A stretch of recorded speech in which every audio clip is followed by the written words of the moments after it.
Une fillette pauvre de 8 ans supplie un millionnaire sans cœur de lui donner les restes de son repas. Il n'avait aucune idée quelle était sa fille perdue. Et ce qu'elle lui dit va briser son cœur.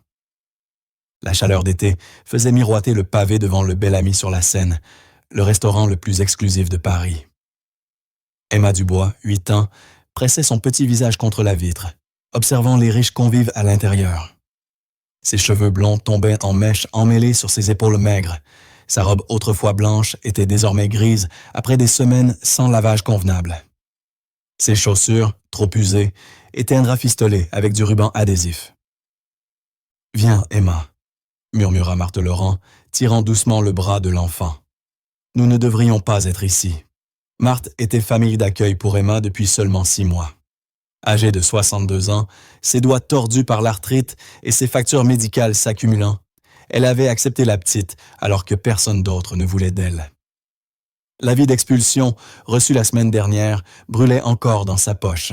« Mais il jette tellement de nourriture », insista Emma, ses yeux bleus pleins d'une sagesse bien trop grande pour son âge. « Et nous n'avons rien mangé depuis hier matin. » À l'intérieur, Guillaume Noirval était assis seul à sa table habituelle, touchant d'à peine son filet de bœuf Rossini à 200 €. À 42 ans, il avait bâti Noirval Entreprises en un empire de plusieurs milliards grâce à une détermination impitoyable. Sa froideur était légendaire dans les cercles d'affaires, son vide intérieur évident dans la raideur de ses épaules. « Monsieur Noirval, souhaitez-vous que l'on emballe le reste ?» demanda le serveur. Guillaume jeta un coup d'œil à son assiette presque intacte. Non, juste l'addition. C'est alors qu'il les remarqua, la vieille femme et la fillette qui observaient depuis l'extérieur. Quelque chose dans les yeux de l'enfant le déstabilisa. Il détourna rapidement le regard, faisant signe au serveur. « Monsieur, ces personnes dehors... » « Je vais demander à la sécurité de les éloigner, » assura le serveur. Guillaume hésita, jetant de nouveau un regard vers la fillette. L'espace d'un instant fugitif, quelque chose s'agita en lui, quelque chose qu'il avait enterré depuis longtemps. Avant qu'il ne décide quoi faire, le directeur du restaurant se dirigeait déjà vers la porte. Emma vit le directeur s'approcher et tira la manche de Marthe. « Il faut partir. » Mais au moment où elle se retournait, la chaussure d'Emma céda et elle trébucha sur le trottoir, juste au moment où Guillaume sortait du restaurant. « Ça va ?» demanda-t-il mécaniquement, plus par obligation sociale que par souci véritable. Emma leva les yeux, et Guillaume se figea. Ses yeux, ce bleu clair de bleuet, qui le hantait depuis 9 ans. « Je vais bien, monsieur, » répondit doucement Emma. « Je suis désolé de vous déranger. » Guillaume ne pouvait expliquer l'étrange attirance qu'il ressentait pour cet enfant. Contre toute raison, il demanda « Cherchais-tu quelque chose ?» Marthe s'avança d'un pas protecteur. « Allons-y, Emma. »« Vous aviez faim ?» insista Guillaume, remarquant la silhouette amaigrie de la petite. Emma redressa les épaules avec une dignité surprenante. « Nous nous demandions seulement s'il restait un peu de nourriture. Je vous promets de vous rembourser quand je serai grande. » Quelque chose se fissura dans la poitrine de Guillaume, une fine fracture dans la glace qu'il avait construite autour de son cœur. « Pourquoi ne pas entrer toutes les deux ?» s'entendit-il dire. Marthe secoua la tête. « Nous ne pourrions pas. »« J'insiste, » dit Guillaume, sa voix plus douce qu'elle ne l'avait été depuis des années. En les conduisant à l'intérieur, Guillaume ne pouvait se défaire de l'impression qu'il connaissait cet enfant. Sa façon d'incliner la tête, la fermeté de sa mâchoire, c'était comme revoir un fantôme du passé. Ce que Guillaume Noirval ignorait, ce qu'il ne pouvait imaginer, c'est que 9 ans plus tôt, quand Catherine Moreau avait tenté de lui annoncer sa grossesse, son assistante avait intercepté ses appels, déterminée à le protéger de ce qu'elle considérait comme un piège à héritier. Catherine mourut en couche. Son bébé disparut dans le système de l'aide sociale à l'enfance. Et Guillaume n'apprit jamais qu'il avait une fille, jusqu'à aujourd'hui. L'appartement de Guillaume dominait la Seine depuis le 40e étage d'une tour moderne. Les baies vitrées offraient une vue à 1 million d'euros, mais il n'y prêtait plus attention depuis longtemps. Ce soir pourtant, il restait planté devant la vitre, observant les lumières sur l'eau scintiller, comme des étoiles lointaines. « À quoi pensiez-vous, Guillaume ?» La voix de son assistante, Victoire Harel, trancha dans ses pensées. À 45 ans, elle travaillait avec lui depuis 15 ans, gérant chaque aspect de sa vie avec une efficacité impitoyable. « Elles avaient faim, Victoire, » répondit-il sans quitter la scène des yeux. « Vous auriez pu leur donner de l'argent et les renvoyer. Au lieu de cela, vous les avez fait entrer dans votre restaurant habituel. Demandez au chef de leur préparer des plats spéciaux et ensuite, vous leur avez donné votre carte. » La voix de Victoire monta à chaque mot. « Vous imaginez ce que dirait le conseil d'administration s'il apprenait que vous recevez des sans-abri? » Guillaume se retourna, son expression s'endurcissant. « Le conseil n'a pas à décider avec qui je dîne. » Victoire posa un dossier sur son bureau. « Les rapports trimestriels nécessitent votre signature.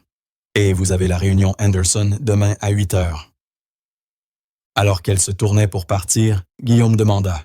« Victoire, vous souvenez-vous de Catherine Moreau? » Son pas chancela imperceptiblement. « L'artiste de la vente de charité, il y a des années? » « Oui. » « A-t-elle jamais essayé de me contacter après notre rupture? » Le visage de Victoire resta impassible. « Pas à ma connaissance.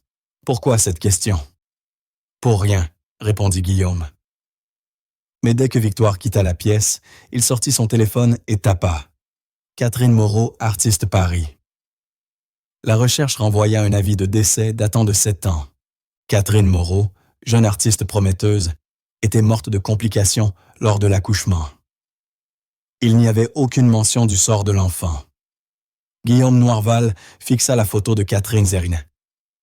Ils avaient passé ensemble 6 mois passionnés avant que son ambition ne le pousse à s'éloigner.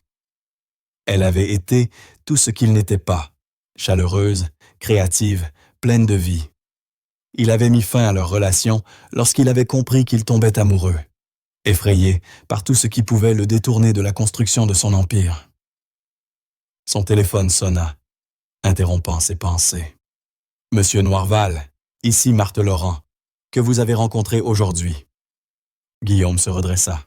« Oui, Madame Laurent, tout va bien? » « C'est Emma qui a voulu que je vous appelle pour vous remercier encore du dîner. » Elle n'avait jamais mangé dans un restaurant auparavant. Quelque chose se serra dans la poitrine de Guillaume. « Depuis combien de temps êtes-vous la tutrice d'Emma? » « 6 mois. Son dernier foyer d'accueil n'a pas fonctionné. » Foyer d'accueil. Le pouls de Guillaume s'accéléra. Emma était dans le système depuis sa naissance. Sa mère était morte en couche.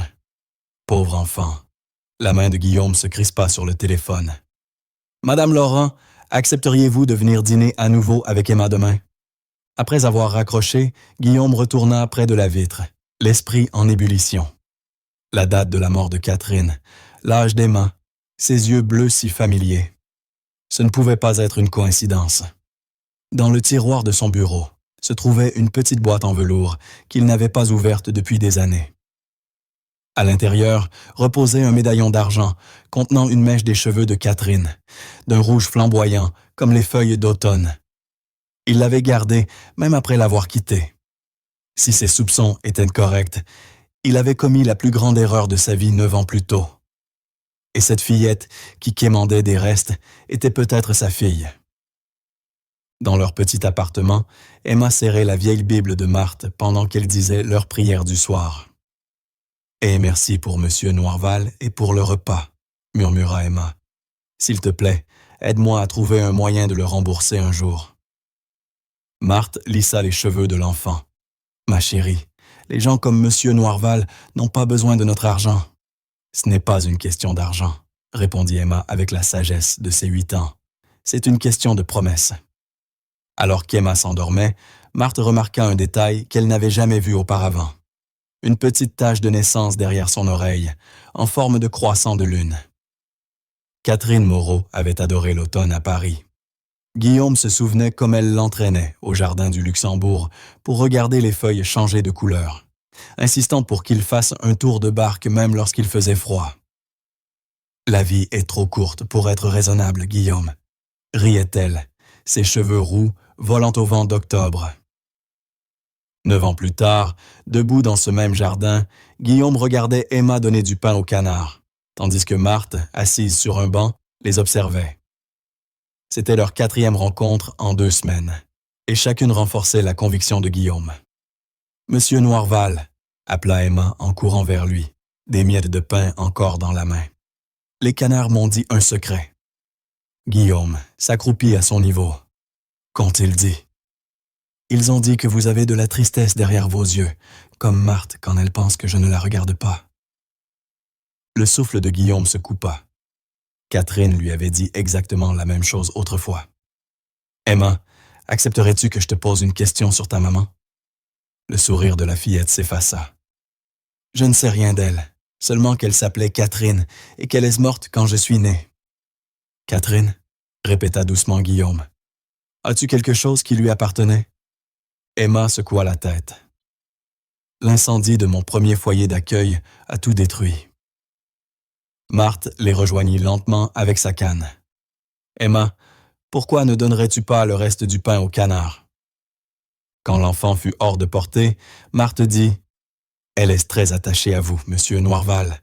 Je ne l'ai jamais vue aussi heureuse depuis que je la connais. » « Madame Laurent, j'ai besoin de vous demander quelque chose d'important. Emma a-t-elle une tache de naissance? » Derrière son oreille droite, en forme de croissant de lune. Les yeux de Marthe s'écarquillèrent. « Comment pouvez-vous le savoir? » Le cœur de Guillaume battit à tout rompre. « Parce que Catherine avait la même marque. Et ma mère ou sa mère aussi. » « Que voulez-vous dire exactement, monsieur Noirval? »« Je crois qu'Emma est ma fille. » Le visage de Marthe se durcit. « Savez-vous seulement ce que cet enfant a traversé? 7 foyers d'accueil en 8 ans, des nuits sans nourriture, une vie entière sans jamais appartenir à personne. »« Je ne savais pas, » murmura Guillaume. « Je n'ai jamais su que Catherine était enceinte. » « Et maintenant que vous soupçonnez la vérité, qu'avez-vous l'intention de faire? Tout bouleverser à nouveau, l'arracher à la petite stabilité qu'elle a enfin trouvée. » Avant que Guillaume ne puisse répondre, Emma revint en souriant. « Les canards ont tout mangé. » Cette nuit-là, Guillaume ne put fermer l'œil. Il arpenta son appartement jusqu'à l'aube, puis appela son avocat à 6 heures du matin. « J'ai besoin de tout ce que vous pouvez trouver sur Emma Dubois. Acte de naissance, dossier d'adoption, tout. »« Puis-je demander pourquoi? » demanda prudemment son avocat, Laurent David. « Parce que je crois qu'elle est ma fille. » Plus tard dans l'après-midi, son avocat rappela. « Guillaume, j'ai trouvé quelque chose d'étrange. L'acte de naissance original d'Emma mentionne bien Catherine Moreau comme mère, mais le père est inconnu. Cependant, il existe un dossier scellé au tribunal de la famille. Quelqu'un a fait de gros efforts pour dissimuler des informations sur la filiation de cet enfant. Qui ferait cela et pourquoi? Je ne sais pas, mais cette personne avait beaucoup d'influence. Ces dossiers ne sont jamais scellés sans un appui considérable. » Ce soir-là, Guillaume reçut un message de Marthe. « Emma est à l'hôpital. Hôpital Necker-Enfants de Maladet, chambre 412. » Guillaume franchit tous les feux rouges pour arriver plus vite. Il trouva Marthe dans le couloir, devant la chambre d'Emma, les yeux rougis par les larmes. Que s'est-il passé? Une pneumonie. Sa fièvre est montée d'un coup. Marthe leva les yeux vers lui. « Elle n'arrête pas de demander après vous. » Guillaume entra prudemment dans la chambre. Emma paraissait minuscule, dans le lit d'hôpital, le visage rougi par la fièvre. « Monsieur Noirval, » murmura-t-elle, « vous êtes venu. Bien sûr que je suis venu. » Il s'assit près d'elle et prit sa petite main dans la sienne. « Est-ce que je vais mourir comme ma maman? »« Non, » répondit Guillaume fermement. « Je te promets que non. » Les yeux d'Emma se fermèrent à moitié. « Si jamais ça arrive, je suis désolé de ne pas vous avoir encore remboursé pour le repas. » Alors qu'elle s'endormait, un médecin entra avec son dossier. « Vous êtes de la famille? » demanda-t-il à Guillaume. Avant de répondre, Guillaume remarqua le badge. « Docteur Jacques Perrin. »« Étiez-vous en poste ici il y a 9 ans? » demanda-t-il brusquement. Le docteur le regarda attentivement. « Oui. »« Connaissiez-vous Catherine Moreau? » L'expression de Perrin changea. Qui le demande? Je m'appelle Guillaume Noirval. Je crois qu'Emma est ma fille. Le visage du docteur pâlit. Monsieur Noirval, nous devrions parler, mais pas ici. Alors qu'il le conduisait vers son bureau, le téléphone de Guillaume vibra. Un message de son avocat, Laurent David. J'ai trouvé. Celle qui a fait sceller les dossiers d'Emma, c'est Victoire Harrell. À l'époque, Victoire Harrell avait 28 ans lorsqu'elle rencontra Guillaume à un séminaire d'affaires ATSV à Lyon. Elle avait immédiatement reconnu son potentiel, son intelligence implacable, son ambition, sa concentration totale. En 1 an, elle était devenue son assistante. En 5, elle était indispensable. Ce que Guillaume n'avait jamais soupçonné, c'est que Victoire avait tracé son propre avenir à ses côtés. Elle comptait passer un jour d'assistante à épouse, de salariée à partenaire. Mais l'arrivée de Catherine Moreau avait tout bouleversé. 15 ans plus tard, Victoire était assise dans son appartement impeccable, parcourant sa correspondance. Son téléphone sonna. Un détective privé qu'elle gardait à disposition. « Madame Harrell, quelqu'un fouille dans l'affaire Moreau. Les archives du tribunal ont été consultées aujourd'hui. » La main de Victoire se crispa sur son verre de vin. Par qui? Laurent David, l'avocat de Guillaume Noirval. Le verre éclata dans sa main, le vin rouge se répandant sur le tapis blanc comme du sang. À l'hôpital Necker-Enfance Malade, le docteur Perrin referma la porte de son bureau. « J'étais le médecin de Catherine pendant sa grossesse », expliqua-t-il. « Elle est venue me voir désespérée après avoir tenté de vous joindre à plusieurs reprises. » La mâchoire de Guillaume se contracta. « Je n'ai jamais reçu de message d'elle. » Elle disait que quelqu'un les bloquait, votre assistante. Quand Catherine a compris, elles étaient déjà enceintes de 7 mois et souffraient de complications. Quelles complications? Une prééclampsie. Je lui avais conseillé de réduire le stress, mais elle a été déterminée à vous annoncer la naissance de l'enfant. Les yeux du médecin avaient une lueur accusatrice. La nuit où elle a accouché, il y a eu un accident. Son taxi a été percuté par un conducteur ivre en route vers l'hôpital. Guillaume se sentit malade. L'acte de naissance dit qu'elle est morte en couche. Techniquement, c'est vrai. Elle a survécu assez longtemps pour donner naissance à Emma. Puis elle a succombé à une hémorragie. Ses derniers mots ont été votre nom et une demande pour que sa fille vous soit confiée. Mais je ne l'ai jamais su. Emma a été placée en famille d'accueil à la place, confirma le médecin. Quelqu'un a falsifié les documents, indiquant que le père était inconnu. Quand j'ai essayé de retrouver l'enfant, je me suis heurté à des murs de silence. Quelqu'un d'influent voulait que cette petite disparaisse. Le téléphone de Guillaume vibra de nouveau. Un autre message de Laurent. Victoire verse de grosses sommes depuis des années à des fonctionnaires du tribunal de la famille. Tout s'emboîta horriblement. Victoire avait intercepté les appels de Catherine, caché la grossesse, puis s'était assuré qu'Emma disparaisse dans le système après la mort de sa mère. « J'ai besoin d'un test ADN », dit Guillaume. Immédiatement. « J'y ai déjà pensé », répondit le docteur Perrin en sortant une enveloppe scellée. « J'ai pris la liberté d'en faire un dès votre arrivée. La fièvre d'Emma provient d'une infection infantile courante, mais j'ai demandé des analyses complètes par précaution. » Les mains de Guillaume tremblaient en ouvrant l'enveloppe. Probabilité de paternité, 99,98%. Dans la chambre, Marthe s'était assoupie sur une chaise, tandis qu'Emma dormait. La fillette ouvrit doucement les yeux au bruit de la porte. « Monsieur Noirval », murmura-t-elle. Guillaume s'avança lentement, la voyant, la reconnaissant enfin vraiment.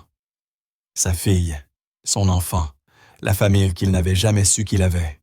« Emma », dit-il doucement, « il faut que je te dise. » Avant qu'il ne puisse continuer, la porte s'ouvrit brusquement. Victoire se tenait là, son apparence d'ordinaire parfaite légèrement défraîchie. « Guillaume, nous devons parler, tout de suite. » Marthe s'éveilla d'un bond. « Qui êtes-vous » Victoire l'ignora, concentrant son regard sur Guillaume. « Quoi que vous pensiez avoir découvert, vous faites une erreur. » Guillaume se leva, se plaçant entre Victoire et le lit d'Emma. La seule erreur, c'est de t'avoir fait confiance pendant 15 ans. Les yeux de Victoire se posèrent sur Emma, puis revinrent sur Guillaume. Vous ne comprenez pas ce que vous êtes en train de faire. Je comprends parfaitement, répondit-il d'une voix glaciale. Tu m'as privé de ma fille. Tu m'as laissé croire que Catherine n'avait jamais essayé de me joindre. Tu as tout orchestré. Le masque de Victoire se fissura. Je vous ai protégé. Catherine aurait tout détruit, tout ce que nous avions construit. Nous. La voix de Guillaume monta. Il n'y a jamais eu de nous, Victoire. Jamais. Monsieur Noirval, la petite voix d'Emma s'éleva derrière lui. Que se passe-t-il? Guillaume se retourna vers elle, son expression s'adoucissant. Emma, Mais Victoire n'en avait pas fini. Tu crois vraiment que tu peux être père? Toi qui travailles 18 heures par jour? Toi qui annules tes rendez-vous au dernier moment? Cet enfant finira négligé comme toutes les autres relations de ta vie. Marthe, malgré sa silhouette frêle, se redressa avec une étonnante fermeté. Je crois que vous devriez partir. Le rire de Victoire avait une pointe d'hystérie. Vous ne le connaissez pas. Aucun de vous. Guillaume Noirval ne se soucie pas des gens. Il ne se soucie que du pouvoir. Ça suffit, dit Guillaume. Tu es renvoyé, Victoire. Et avant de quitter cet hôpital, sache que mes avocats prendront contact avec toi au sujet de poursuites pénales. Le visage de Victoire blêmit. Sans un mot de plus, elle tourna les talons et sortit. Dans le silence qui suivit, la petite voix d'Emma se fit entendre de nouveau. « Monsieur Noirval, que se passe-t-il? Pourquoi cette dame était-elle si en colère? » Guillaume s'assit au bord du lit d'Emma, le cœur battant à tout rompre. « Emma, il faut que je te dise quelque chose qui peut te paraître incroyable. » Emma fixa le plafond de sa chambre d'hôpital, essayant de comprendre tout ce que Guillaume, son père, venait de lui dire. Dehors, elle entendait Marthe et Guillaume parler à voix basse. « Elle a besoin de temps, » disait Marthe. « C'est beaucoup à encaisser, surtout pour une enfant. »« J'ai déjà perdu 8 ans, » répondit Guillaume. « Je ne veux pas en perdre davantage. »« Ce n'est pas une question de ce que vous voulez, » dit Marthe d'un ton ferme. « C'est une question de ce dont Emma a besoin. » Emma ferma les yeux, se souvenant de toutes ces nuits passées, éveillées, dans différents foyers d'accueil, à imaginer à quoi auraient pu ressembler ses parents. Dans ses rêves, sa mère était une princesse et son père un chevalier courageux. Parfois, ils étaient astronautes ou explorateurs. Jamais elle n'avait imaginé son père en homme d'affaires austère, vêtu d'un costume coûteux.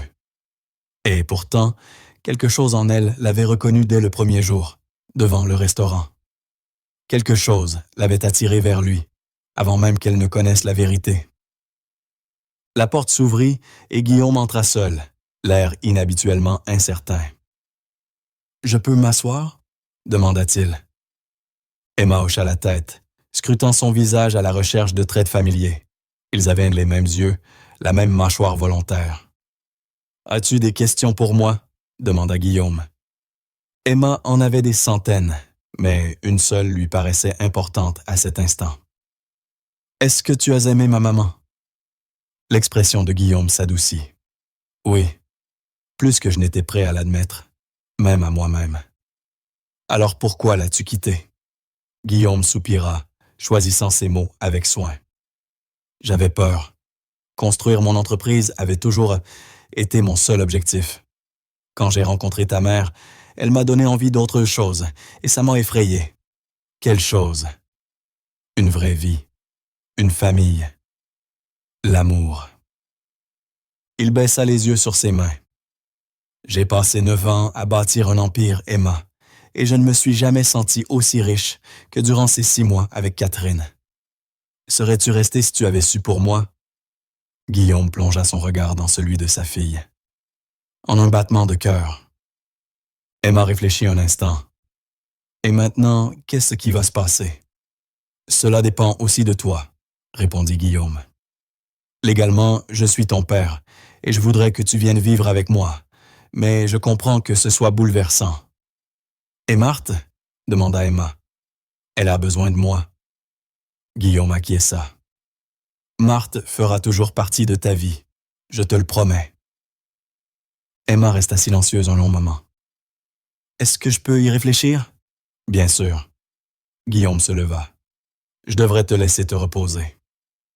Alors qu'il atteignait la porte, Emma l'appela.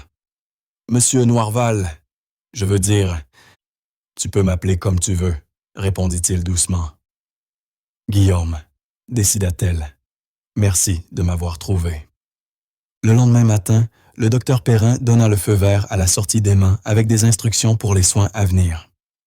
En quittant l'hôpital, une camionnette de télévision s'arrêta devant eux.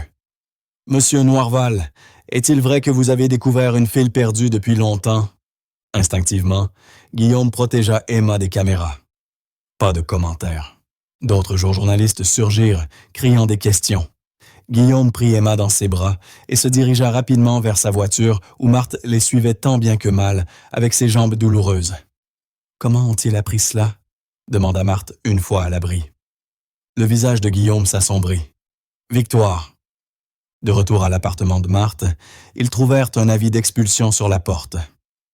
Dernier avertissement. Quittez les lieux sous 24 heures.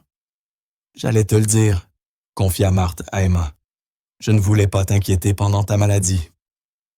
Ce soir, vous restez toutes les deux chez moi, déclara Guillaume. Nous réglerons cela demain. Emma n'avait jamais rien vu de tel que l'appartement de Guillaume, 40 étages au-dessus de Paris, dominant la Seine. C'était comme flotter dans le ciel. Mais malgré sa grandeur, il lui paraissait vide. Pas de photos, pas de touche personnelle.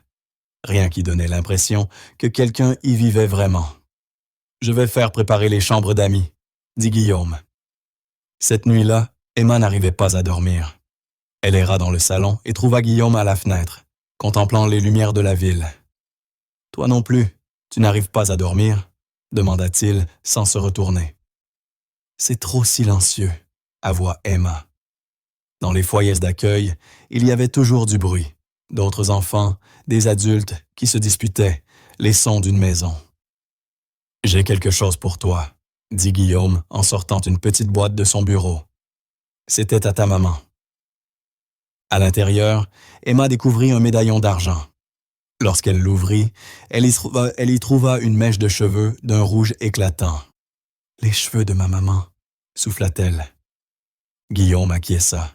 « Tu as son esprit, sa bonté. »« Et tes yeux, » dit Emma. « C'est comme ça que tu as su, n'est-ce pas, à cause de mes yeux. » C'était le premier indice, admit Guillaume. Mais je crois que je t'ai reconnu plus profondément encore. Emma caressa le médaillon du bout des doigts. Si je viens vivre avec toi, est-ce que Marthe pourra venir aussi? Elle n'a nulle part où aller. J'y ai pensé, répondit Guillaume. J'ai une maison à Versailles, laissée vide depuis des années. Elle est proche des meilleures écoles de Paris. Il y a un jardin, de la place pour vous deux. Pour nous deux? Emma, j'ai manqué 8 ans de ta vie. J'ai beaucoup à apprendre sur le rôle de père. La maison de Versailles était tout ce que Guillaume avait promis. Une belle demeure du 19e siècle avec véranda et jardin à l'arrière. Emma courut de pièce en pièce, son excitation grandissant à chaque découverte. « Il y a une banquette sous la fenêtre dans ma chambre », cria-t-elle à Marthe, qui explorait le rez-de-chaussée plus lentement. Guillaume l'observait depuis l'encadrement de la porte, partagé entre la joie et le regret. Cette maison avait été un investissement. Il n'y avait jamais vécu. Maintenant, il regrettait de ne pas l'avoir vue à travers les yeux d'Emma des années plus tôt. Marthe trouva la cuisine charmante, et le jardin avait du potentiel. Guillaume expliqua qu'il avait prévu des aménagements pour soulager son arthrose. Elle le regarda longuement et dit « Tu es vraiment décidé. »« C'est ma fille, » répondit-il simplement. « Et toi, tu es importante pour elle. » Le soir même, l'avocat Laurent David apporta de bonnes nouvelles. L'acte de naissance d'Emma avait été rectifié pour désigner Guillaume comme père. La requête d'adoption était prête et l'accord de tutelle pour Marthe rédigé. Mais Victoire avait disparu. Compte vidé et téléphone coupé, la police à sa recherche.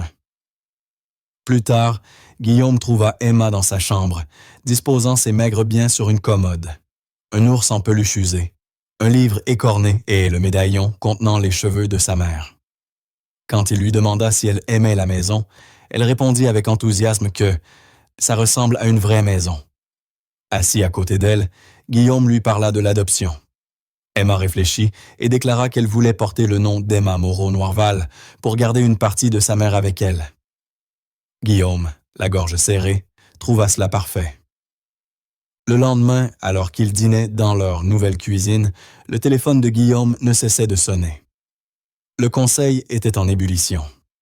Victoire avait transmis des dossiers, l'accusant d'être instable, de prendre des décisions irréfléchies, de cacher une famille secrète. Une réunion d'urgence fut convoquée pour le lendemain. Guillaume rassura Emma, puis confia à Marthe que Victoire cherchait à le détruire dans l'entreprise. « Pour la première fois de ma vie, dit-il, je me fiche d'être l'homme le plus riche ou le plus puissant. Je veux juste être un bon père. » Au matin, vêtu de son plus beau costume, Guillaume s'agenouilla devant Emma, inquiète. « Tu reviendras, n'est-ce pas? »« Toujours, promit-il. » Chez Noirval Entreprises, il entra dans une salle de conseil tendue. 10 administrateurs l'attendaient, certains hostiles, d'autres perplexes. On lui reprocha d'avoir quitté sa résidence parisienne pour s'installer à Versailles avec une enfant qu'il connaissait à peine. Guillaume déclara calmement. « C'est vrai, j'ai déménagé pour offrir un foyer stable à ma fille. » Les murmures parcoururent la salle. Il expliqua qu'il avait découvert l'existence d'Emma récemment, confirma l'ADN et l'acte de naissance.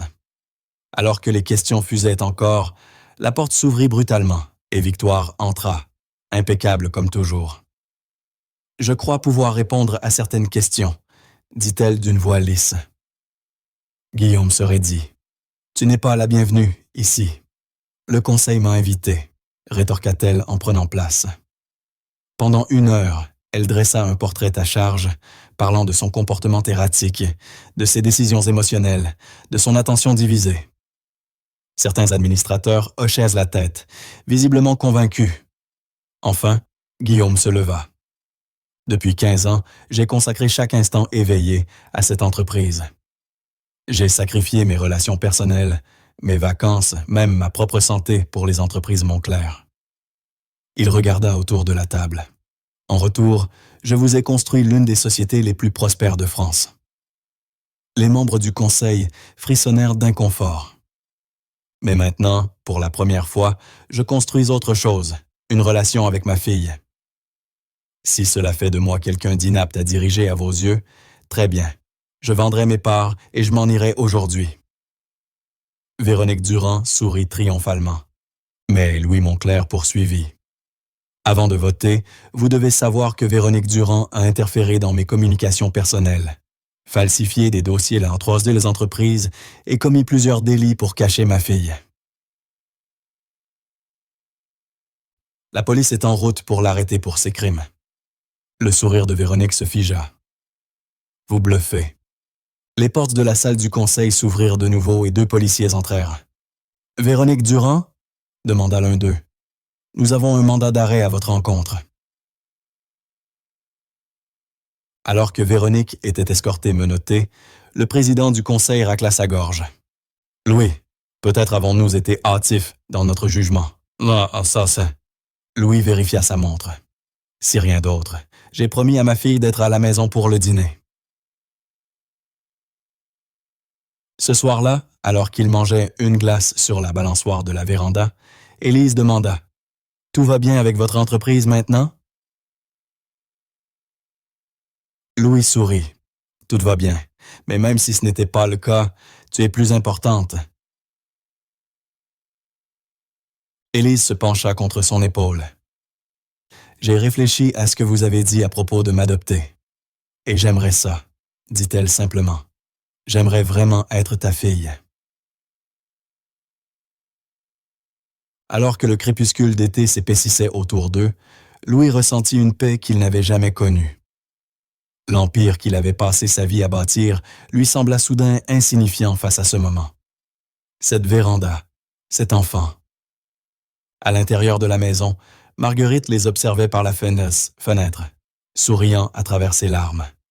Dans ses mains, elle tenait une photo qu'elle avait trouvée en déballant les cartons. Catherine Dupont, lors d'une exposition d'art, ses cheveux roux brillants, ses yeux bleus, les yeux d'Élise, pleins de vie. « Tu serais fière », murmura-t-elle à la photographie. Elles se sont retrouvées. Mais de l'autre côté de la ville, dans le cabinet d'un avocat, Véronique Durand, libre sous caution, préparait ses propres plans. « Je veux la garde d'Élise Monclerc », dit-elle à l'avocat. « Et j'ai des documents prouvant que Louis Monclerc est un père inapte. » L'automne peignait Paris-sur-Seine, de nuances éclatantes de rouge et d'or. Élise Monclerc, dont le changement de nom était désormais officiel, se tenait à l'arrêt de bus pour son premier jour à l'école élémentaire Saint-Aubin. Son nouveau sac à dos lui semblait étrange sur les épaules. Le poids de cahiers neufs et de crayons intacts, un luxe qu'elle n'avait jamais connu. « Souviens-toi, le chauffeur te ramènera directement à la maison, » dit Louis, redressant sa veste pour la 3e fois. « Marguerite sera là. »« Je sais, papa, » répondit Élise, testant le mot qui lui semblait encore nouveau sur la langue. Le cœur de Louis fit un bond en l'entendant l'appeler ainsi.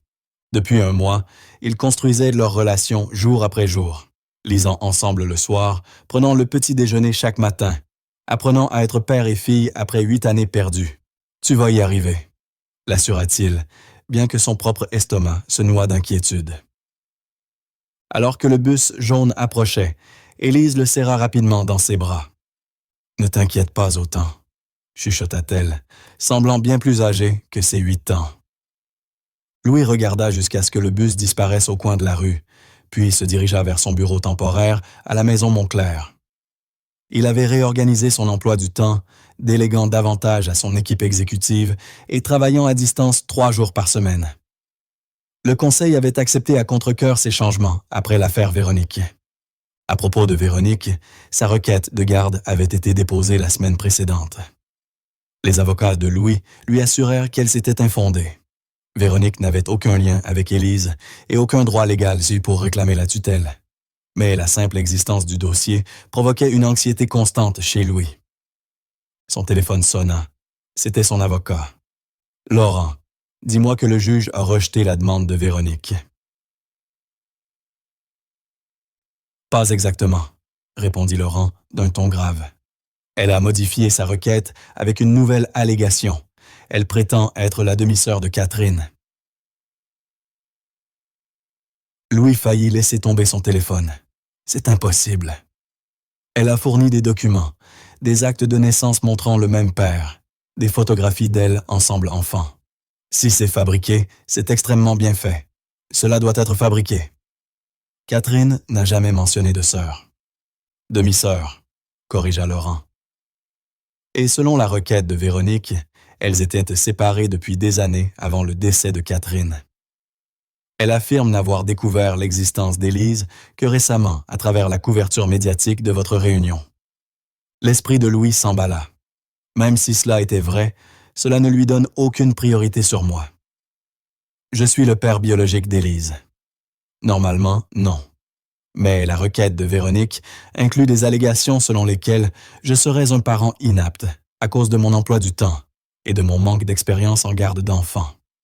Elle demande une étude du domicile et une évaluation psychologique. Après avoir raccroché, Louis resta immobile, fixant la photo de famille posée sur son bureau, Élise et Marguerite dans le jardin, Louis agenouillé à leur côté. Elle avait été prise seulement 2 semaines auparavant, la première véritable photo de famille de sa vie. De l'autre côté de la ville, Véronique Durand examinait sa stratégie dans le cabinet de son avocat. L'angle de la sœur était brillant, commenta son avocat. Les documents semblent parfaits. Il le fallait, répondit Véronique calmement. Ça a coûté assez cher. Quel est ton objectif final? Même si tu crées des doutes sur les capacités parentales de Monclerc, les tribunaux favorisent généralement les parents biologiques. Le sourire de Véronique n'atteignait pas ses yeux. Louis m'a tout pris. Ma carrière, ma réputation, mon avenir. Je rends simplement l'appareil en prenant sa fille. En lui faisant comprendre la perte, Véronique examina sa manucure parfaite. De plus, la fille serait mieux avec moi. Antoine Dubois ne connaît rien à l'éducation d'un enfant. À l'école élémentaire Saint-Laurent, Élise était assise seule à la cantine, parfaitement consciente des différences entre elle et ses camarades. Leurs mentions anodines de vacances, de résidences secondaires et d'activités extrascolaires soulignaient l'écart entre son passé et son présent. Tu es la fille des journaux télévisés, non? Une fille aux cheveux roux glissa sur le banc en face d'elle. Je m'appelle Clara Montagne. Élise hocha la tête avec prudence. Est-ce vrai que tu étais sans domicile avant que ton père te retrouve? Je n'étais pas sans domicile, corrigea Élise. Je vivais avec Madeleine dans un appartement. Ma mère dit que ton père est l'un des hommes les plus riches de Paris, poursuivit Clara. Elle dit que c'est comme un conte de fées. Élise baissa les yeux sur son déjeuner, un sandwich que Madeleine avait soigneusement préparé ce matin-là. Ce n'est pas un conte de fées, c'est juste ma vie. Cet après-midi-là, quand Élise descendit du bus, elle ne vit pas Madeleine l'attendre, mais une assistante sociale et une femme qu'elle reconnut de l'hôpital, Victoire. « Bonjour, Élise. » Victoire sourit chaleureusement. « Je suis ta tante, Victoire. Ta mère était de ma sœur. » Élise recula d'un pas. « Mon père n'a rien dit à propos de vous venir me chercher. » L'assistante sociale intervint. « Élise, je suis Madame Benoît des services familiaux. Une requête concernant ta garde a été déposée, et le tribunal a ordonné une visite à domicile aujourd'hui. » « Je veux appeler mon père, » dit Élise fermement. « Bien sûr, » répondit Victoire avec assurance. « Une fois à l'intérieur. » En se dirigeant vers la maison, Élise remarqua Madeleine, qui la regardait avec inquiétude depuis la fenêtre. Dès qu'elles entrèrent, Madeleine la serra dans ses bras. « Ça va, ma chérie? » Élise hocha la tête, puis murmura. « Appelle papa. » Pendant que l'assistante sociale commençait à inspecter la maison, Victoire s'approcha d'Élise. « Je sais que c'est déroutant, mais je veux que tu saches que je t'ai cherché pendant des années. Céline était de ma petite sœur. Nous avions des mères différentes, mais le même père. » Élise observa la femme avec scepticisme. « Si vous êtes la sœur de ma mère, pourquoi ne m'avez-vous pas trouvé plus tôt? » L'expression de Victoire se fit triste. « J'ai essayé. Le système a perdu ta trace après la mort de Céline. Quand j'ai vu les nouvelles disant qu'Antoine t'avait retrouvé, je n'en croyais pas mes yeux. » Madeleine revint après avoir appelé Antoine, le visage crispé par l'inquiétude. « Il est en chemin. » L'assistante sociale poursuivit son inspection, prenant des notes sur la maison et posant des questions à Madeleine sur la routine d'Élise. Victoire suivait, faisant parfois des remarques sur les arrangements précipités et la situation temporaire. Quand Antoine arriva 30 minutes plus tard, son visage était menaçant. Que signifie cette visite imprévue? Madame Benoît resta professionnelle. Le tribunal a ordonné une étude d'urgence à domicile suite à de graves allégations concernant les conditions de vie d'Élise. Quelles allégations? Demanda Antoine. Que l'enfant est principalement pris en charge par une femme âgée ayant des problèmes de santé pendant que vous travaillez de longues heures, intervint Victoire, et que cet arrangement a été fait à la hâte sans vérification appropriée. Antoine se tourna vers l'assistante sociale. Madeleine Dupont est une famille d'accueil agréée avec un dossier exemplaire. Cette maison a été entièrement inspectée et approuvée par les services familiaux il y a seulement 3 semaines. Et mon emploi du temps a été réorganisé spécialement pour m'occuper de ma fille.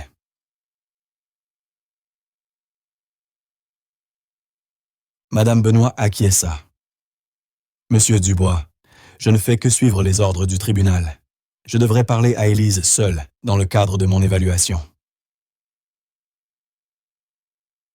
Alors que les adultes se dirigeaient vers la cuisine, Élise s'assit avec Madame Benoît dans le salon. Élise, es-tu heureuse de vivre ici? Demanda l'assistante sociale doucement. Élise pensa aux mois écoulés, les histoires avant le coucher, les sorties au musée, la simple joie d'avoir sa propre chambre que personne ne pouvait lui enlever. Surtout, elle pensa à la promesse d'Antoine. Je reviendrai toujours. Oui, répondit-elle fermement. C'est ma maison. Antoine est censé mon père. Madeleine est c'est mon... Elle fit une pause, cherchant le mot juste. Madeleine est mon cœur. Ce sont ma famille. Dans la cuisine, Victoire parlait doucement à Antoine. Tu n'as pas besoin de compliquer les choses. Je n'essaie pas de l'emmener complètement. Je propose simplement un arrangement plus approprié. Élise vivant avec moi pendant la semaine et toi les week-ends. La voix d'Antoine était glaciale. Tu m'as tenu éloigné de ma fille pendant 8 ans. Tu ne l'auras pas une minute de plus. Le masque de Victoire se fissura, révélant sa froideur. Ce n'est pas fini, Antoine. Je ne fais que commencer. L'audience pour la garde fut fixée au 10 décembre, donnant à l'équipe juridique d'Antoine seulement 6 semaines pour se préparer. Laurent Dubois, son avocat, rassembla une armée d'experts, psychologues pour enfants, spécialistes de l'éducation et témoins de moralité pour témoigner en faveur d'Antoine. Victoire affirme que Céline lui a parlé de votre relation, expliqua Laurent lors d'une réunion stratégique. Elle vous dépeint comme un homme d'affaires insensible qui a abandonné Céline lorsque la relation devenait gênante. Antoine grimaça face au fond de vérité dans cette description. C'était il y a 9 ans. Je ne suis plus cette personne. Le juge voudra voir des preuves de ce changement, avertit Laurent. Tes actions récentes aident, mais l'équipe de Victoire insistera sur ton comportement passé et mettra en doute si cette transformation est réelle ou temporaire. Dehors, la première neige de l'hiver recouvrait Montreuil de Blogne. Élise et Madeleine construisaient un bonhomme de neige dans le jardin, leur rire résonnant derrière les fenêtres fermées. C'est la preuve, murmura Antoine en regardant sa fille placée, un nez en carotte sur le bonhomme de neige. Chaque décision que je prends maintenant est pour Élise. Pendant ce temps, Emma s'adaptait à sa nouvelle école avec des résultats mitigés. Son parcours scolaire avait été chaotique après des années de changement d'école, ce qui l'avait laissé en retard dans plusieurs matières. William Dubois engagea des tuteurs, mais la frustration d'Emma grandissait alors qu'elle peinait à rattraper son retard. « Je suis stupide », déclara-t-elle un soir après une séance de mathématiques particulièrement difficile. « Tu n'es absolument pas stupide », conta William en s'asseyant à côté d'elle à la table de la cuisine. « Tu as eu une éducation irrégulière à cause de circonstances indépendantes de ta volonté. » Emma soupira dramatiquement. Lily Monclair dit « Je ne devrais même pas être en CE2 si je ne sais pas multiplier correctement. » William prit mentalement note de discuter de cette situation avec la maîtresse d'Emma. Chacun apprend à son rythme. Quand j'avais ton âge, je ne savais pas bien lire. Emma leva les yeux, surprise. Vraiment? William hocha la tête. J'avais la dyslexie. Les mots se mélangeaient sur la page. Mon père m'appelait paresseux, mais ma mère m'a trouvé un professeur particulier. Ça a aidé? Avec le temps, oui, mais ce fut un travail ardu, et il y avait de nombreux jours où je voulais abandonner. William lui serra la main. L'important, c'est que l'apprentissage n'est pas toujours facile, et cela n'a rien à voir avec ton intelligence. Cette nuit-là, après qu'Emma se soit endormie, William trouva Martine dans la cuisine, en train de préparer les déjeuners pour le lendemain. « Tu n'es pas obligé de faire ça, dit-il. Je peux engager quelqu'un. » Martine secoua la tête. « J'aime m'occuper d'elle. Ça me donne un but. » William s'assit au comptoir. « Martine, je dois te demander quelque chose. Catherine a-t-elle déjà mentionné avoir une sœur ou une demi-sœur? » Martine réfléchit. Pas directement, mais une fois, quand Emma avait environ 3 mois, une femme s'était présentée à l'hôpital en prétendant être de la famille. Catherine était déjà partie à ce moment-là, bien sûr. William se redressa. « Quelle femme as-tu vue? »« Tu vois? Non, mais l'infirmière l'a mentionné quand je suis venu rendre visite à Emma dans l'unité néonatale. Elle était assez insistante, mais n'a pas pu fournir d'identification correcte. La sécurité l'a escortée dehors. As-tu signalé cela à la police? J'ai tout rapporté lorsque j'ai été interrogé le mois dernier. Cela ne semblait pas important à l'époque. Martine fit une pause. Tu ne penses pas que Victoria était cette femme, n'est-ce pas, Sis? Est-ce que pas? Avant que William ne puisse répondre, son téléphone sonna. Lawrence encore. William, nous avons un problème. Victoria a déposé une motion d'urgence, affirmant que Martine est physiquement incapable d'assurer une garde adéquate à cause de son arthrite. Le juge a ordonné une nouvelle visite à domicile, cette fois-ci en se concentrant spécifiquement sur le rôle de Martine. La poigne de William sur le téléphone se resserra. Elle essaie d'éliminer notre système de soutien morceau par morceau. Ce n'est pas tout, continua Lawrence. Victoria a soumis des dossiers médicaux suggérant que Catherine avait des problèmes de santé mentale héréditaires. Elle demande une évaluation psychologique pour Emma. Après avoir raccroché, William transmit la nouvelle à Martine, dont le visage se crispa de détresse. Elle a raison sur une chose. Mon arthrite s'aggrave. Certains matins, je peux à peine tenir une tasse. Martine, tu n'es pas là seulement pour t'occuper d'elle. Tu es là parce qu'Emma t'aime et parce que tu as été plus qu'un parent pour elle, dit William. Martine essuya une larme. Que allons-nous faire? Nous allons nous battre, répondit William simplement, avec tout ce que nous avons. Le lendemain, Emma rentra de l'école étrangement silencieuse. Quand William lui demanda ce qui n'allait pas, elle lui tendit un petit mot froissé. C'était de Lily Montclair. Tout le monde sait que ton père a juste pitié de toi. Ma mère dit qu'il se lassera bientôt de jouer au papa. Le cœur de William se serra. Emma, ce n'est pas vrai, n'est-ce pas? La voix d'Emma était faible. Tu ne m'as pas voulu avant. Et si tu changes d'avis? William se mit à son niveau. Emma Dubois, écoute-moi attentivement. Te retrouver a été la meilleure chose qui me soit arrivée. Rien, ni le travail, ni l'argent, ni quoi que ce soit ne compte plus que toi. Les yeux d'Emma se remplirent de larmes. Promis? Je promets, dit William fermement. Et je tiens mes promesses. Ce week-end-là, alors qu'il ramassait les feuilles dans le jardin, William reçut une visite inattendue. L'avocat de Victoria. Monsieur Dubois, ma cliente m'a autorisé à vous présenter une offre de règlement. Il tendit une enveloppe à William. Elle est prête à retirer la demande de garde en échange de 20 millions de dollars et d'une participation majoritaire dans la division européenne de Dubois Entreprises. William fixa le document, incrédule. Tout cela n'a jamais été à propos d'Emma, n'est-ce pas? L'avocat haussa les épaules. Ma cliente estime avoir droit à une compensation pour ses années de service. William déchira le document. Dites à Victoria que je la verrai au tribunal. Plus tard, en examinant les dossiers avec Lawrence, William découvrit quelque chose d'étrange dans les documents fournis par Victoria. Un certificat de naissance pour Victoria James, soi-disant demi-sœur de Catherine, daté de 1968. Cela ne peut pas être correct, dit William. Victoria Harlow est née en 1975. J'ai vu son dossier personnel. Lawrence fronça les sourcils. Donc, soit ce certificat de naissance est falsifié, soit Victoria James et Victoria Harlow sont deux personnes différentes, conclut William. Envoyons nos enquêteurs immédiatement. C'est été une... À l'approche de décembre, Emma devenait de plus en plus anxieuse à propos de l'audience à venir. Une nuit, William la trouva assise sur son rebord de fenêtre, serrant le médaillon de sa mère. « Et si le juge dit que je dois partir avec elle ?» murmura Emma. William s'assit à côté d'elle. « Cela n'arrivera pas. » Mais si cela arrive, elle dit qu'elle est ma tante. William choisit soigneusement ses mots. « Emma, je crois que Victoria ment sur ses liens avec ta mère. Mais même si ce n'était pas le cas, la biologie ne fait pas une famille. L'amour, oui. » Emma se blottit contre lui. « J'ai peur. Je sais, » dit William, la tenant près de lui.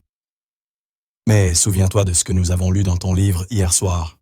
Le courage n'est pas l'absence de peur, mais le triomphe sur celle-ci. » Emma esquissa un petit sourire. « Nelson Mandela a dit ça. »« Un homme intelligent, » répondit William. « Et toi, tu es une fille intelligente. » Alors qu'Emma s'endormait cette nuit-là, William prit une décision. Il ne réagirait plus simplement aux attaques de Victoria. Il était temps de passer à l'offensive. La juge Éléonore Simon avait présidé le tribunal de la famille à Paris. Pendant 27 ans, elle avait tout vu. Divorces amers, adoptions déchirantes, bataille pour la garde qui laissait tout le monde blessé. L'affaire de Camille Dupont promettait d'être tout aussi complexe. La salle d'audience était fermée au public, mais Victoria avait trouvé le moyen de s'assurer que les médias connaissaient chaque détail de la procédure. Les gros titres s'affichaient partout à Paris. La file secrète du milliardaire, bataille pour la garde, et la tante longtemps perdue se bat pour l'orpheline. Guillaume Laurent était assis à la table du demandeur avec Laurent Dufresne, regardant Victoria entrer avec son équipe juridique.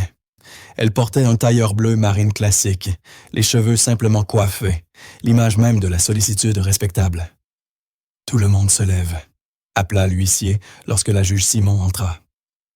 La juge ne perdit pas de temps en préliminaire. J'ai examiné les dossiers volumineux de cette affaire.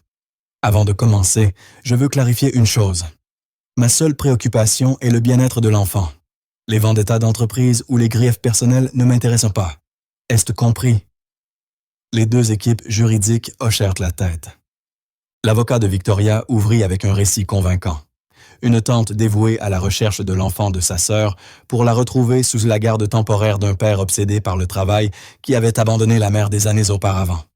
Madame Harlow avait créé un fonds fiduciaire pour l'éducation de Camille, avait préparé une chambre dans sa maison et avait recherché des écoles spécialisées pour aider les enfants à transitionner depuis des environnements instables. L'avocat conclut qu'elle offrait la stabilité et l'orientation maternelle dont cet enfant avait désespérément besoin. Quand ce fut le tour de Laurent Dufresne, il s'approcha du banc avec un dossier. Votre honneur, avant de poursuivre, je souhaite soumettre de nouvelles preuves qui contredisent directement la revendication de Madame Carlo concernant le lien biologique avec Camille Dupont. L'avocat de Victoria s'écria immédiatement. Ceci est procéduralement inapproprié. Toute preuve aurait dû être divulguée lors de la découverte. Les preuves ont été obtenues hier, répliqua Laurent, et elles sont directement pertinentes pour le statut de Madame Harlow dans cette affaire.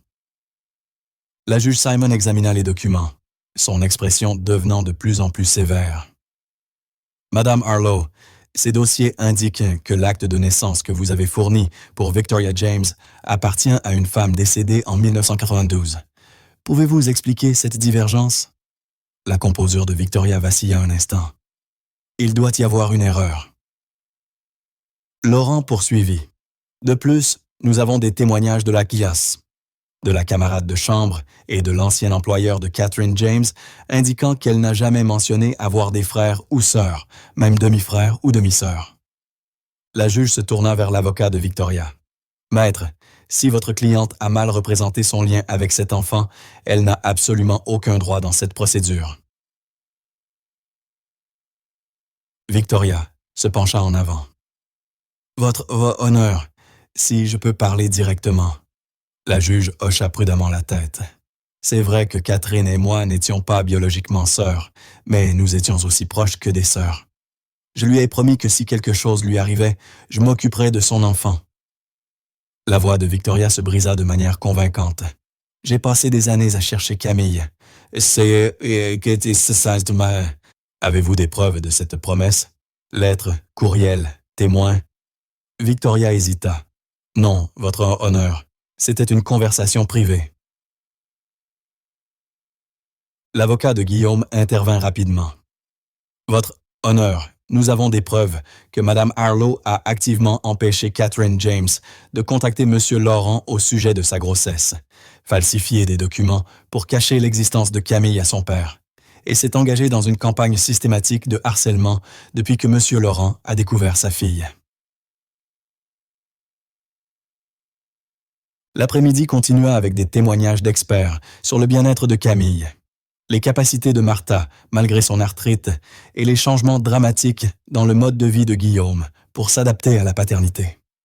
Enfin, la juge Simon demanda que Camille elle-même soit amenée pour une conversation privée dans son cabinet. Guillaume regarda anxieusement sa fille suivre la juge, ses petites épaules droites avec détermination.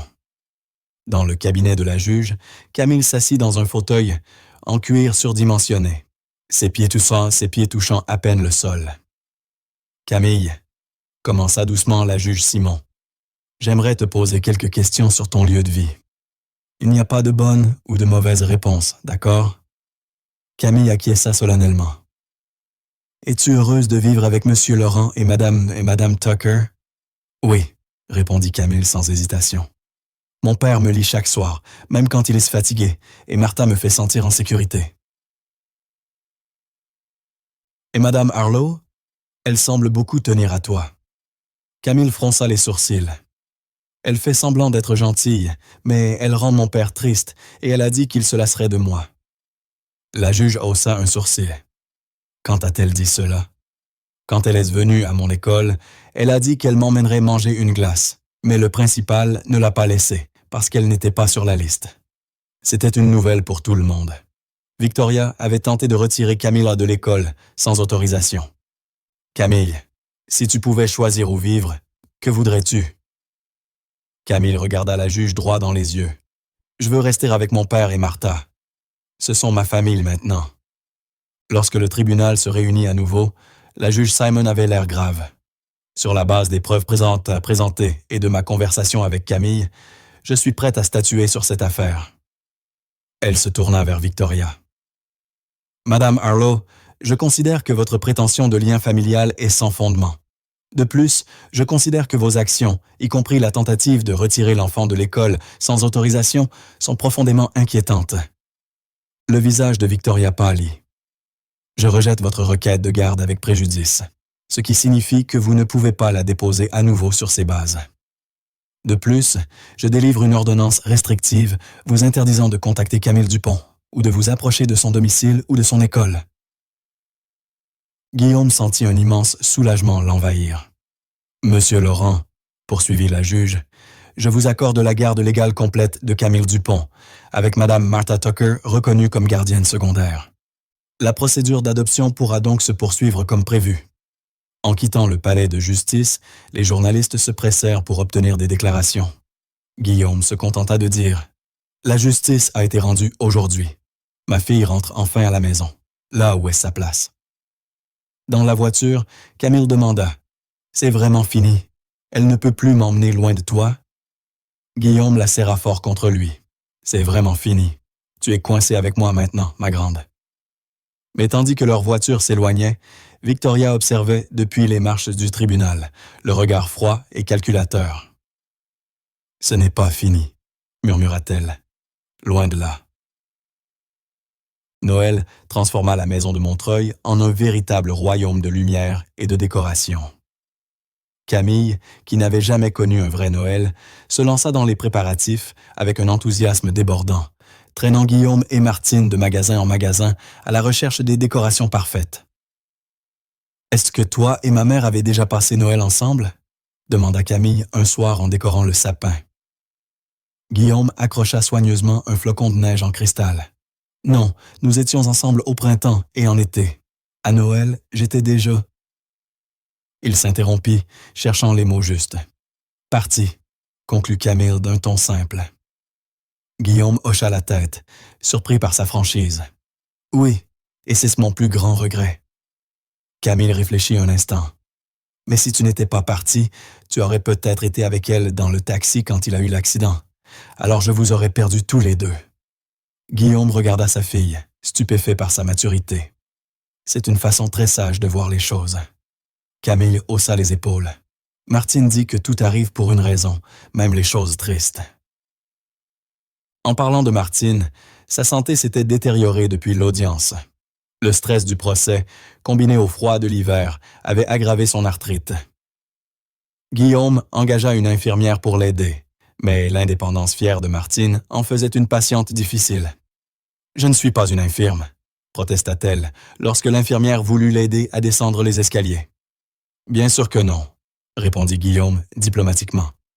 Mais le médecin avait dit « Vous devez ménager votre hanche si vous voulez éviter une opération. » Martine accepta l'aide à contre-cœur, mais Guillaume voyait combien il lui était pénible d'être limité dans ses activités avec Camille.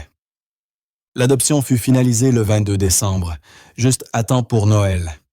Ils célébrèrent avec une petite fête, juste tous les trois, plus le docteur Pierre de la Tour, qui était devenu un ami, et Clara Montclair, qui s'était excusée de sa méchanceté passée, et était devenue la première véritable amie de Camille. À Camille Dupont-Laurent, porta un toast Guillaume en levant son verre de cidre pétillant. Le plus beau cadeau de Noël que je n'aurais jamais pensé demander. Camille rayonnait, serrant soigneusement le certificat d'adoption. Tout devenait officiel. Elle était sa fille aux yeux de la loi comme de la biologie. Après le départ des invités, Guillaume offrit à Camille un cadeau spécial. Un album rempli de photographies de Catherine. « Où as-tu trouvé ça ?» s'exclama Camille en touchant les images de sa mère avec révérence. Le docteur de la Tour en avait de leurs années à la faculté de médecine. L'ancienne logeuse de Catherine m'en a donné d'autres, et son école d'art a complété le reste. Guillaume montra une photo particulièrement vibrante de Catherine peignant dans un atelier baigné de lumière. C'est là qu'elle était la plus heureuse, en train de créer de la beauté. Camille examina les photos avec avidité, se retrouvant dans le sourire de sa mère, dans ses mains expressives. Elle était si belle. Oui, à l'intérieur comme à l'extérieur. Guillaume hésita.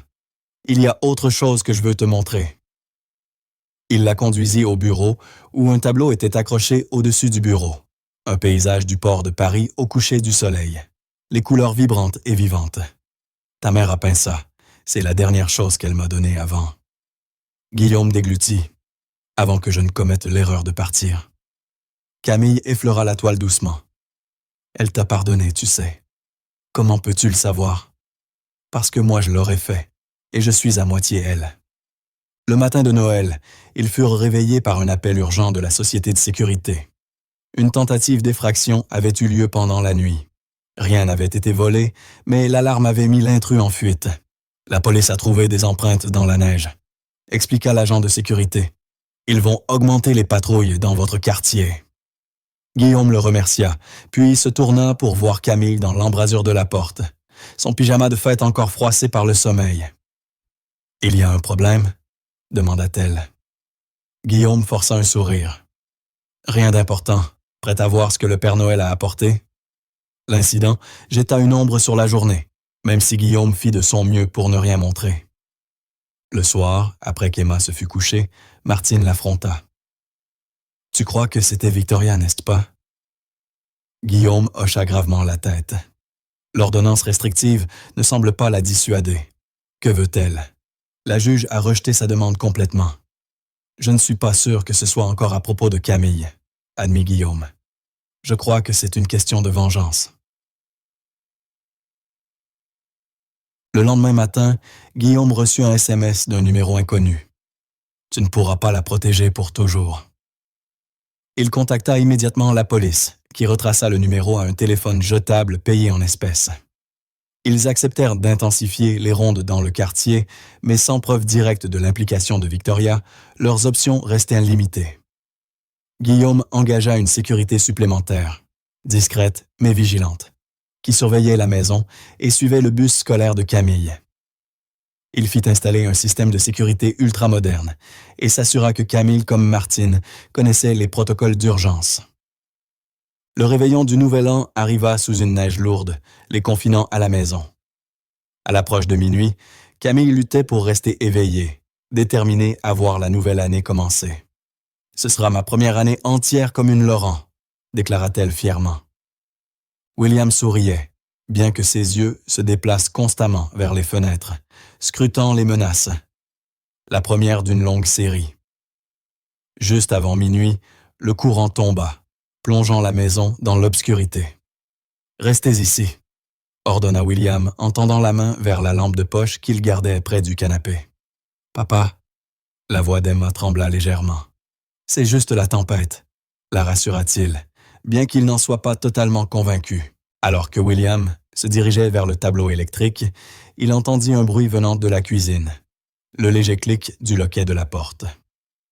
Son sang se glaça. Se déplaçant silencieusement, il se plaça entre la cuisine et le salon où Emma et Martha attendaient.